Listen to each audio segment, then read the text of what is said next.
ingatkan masyarakat kita, ingatkan orang-orang yang ada di sebelah rumah kita, jangan berputus asa. Itu tanda tipisnya iman. Kenapa bunuh diri? Kenapa bunuh diri? Kenapa ya hal-hal yang seperti itu menjadikan seseorang ingin selamat dari hidup dunia. Dia kira ketika berakhir dunia, berakhir penderitaannya. Dia nggak tahu bahwa selepas kehidupan dunia masih ada lagi kehidupan yang jauh lebih panjang daripada kehidupan dunia. Dunia 60, 70, 80 tahun. Alam barzakh berapa puluh tahun, berapa ratus tahun, berapa ribu tahun. Yang dari Nabi Adam alaihissalam sampai sekarang belum dibangkitkan lagi, masih dalam kubur. Alam akhirat itu jauh lebih lama lagi. Baik, senang hadirin sekalian. Jadi rukun taubat ada 3. Yang pertama berhenti, yang kedua menyesal, yang ketiga berazam dengan sekuat-kuatnya tidak akan kembali lagi ke dalam lembah keniscayaan tersebut. Baik berkaitan dengan Allah, demikian taubatnya, atau berkaitan dengan manusia. Kalau berkaitan dengan manusia, kalau harta yang diambil kembalikan. Kehormatan, kalau memungkinkan kita minta maaf, kita minta maaf. Kalau kita memburukkan nama orang lain, termasuk di antara cara taubatnya adalah berusaha memperbaiki nama orang lain yang telah kita burukkan. Baik, sedang hadirin sekalian, ada beberapa pertanyaan yang sampai ke kita. Mudah-mudahan bisa kita jawab. Yang pertama,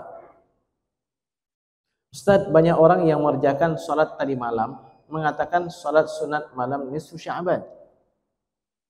Saya bilang tidak ada sunat sholat nisfu Sya'ban. Yang ada memperbanyak sholat sunat di malam nisfu Sya'ban.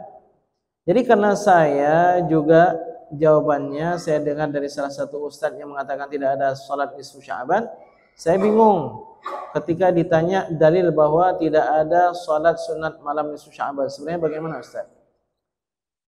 Waktu yang paling mulia untuk kita lakukan qiyam itu adalah qiyam Ramadan. Ya, bisa nggak kita namakan dengan qiyam Ramadan? Bisa, ya. Berdasarkan hadis Nabi, man qama Ramadan.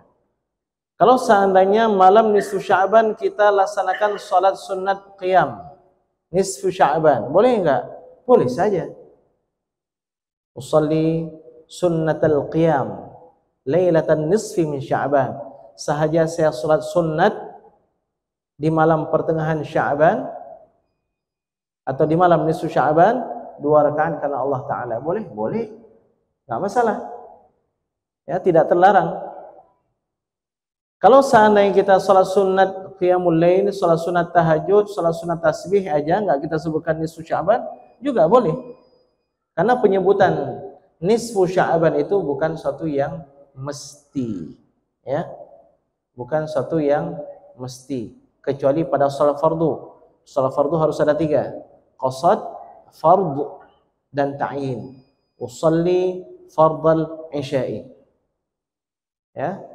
Baik, sedang hadirin sekalian yang dimuliakan oleh Allah Subhanahu wa taala, hadis riwayat Imam Al-Baihaqi dengan sanad yang kuat bahwa Sayyidah Aisyah radhiyallahu anha mengatakan, ya sudah masyhur itu, saya melihat Rasulullah SAW qiyam, lama sekali qiyam beliau, rukuknya pun lama sekali.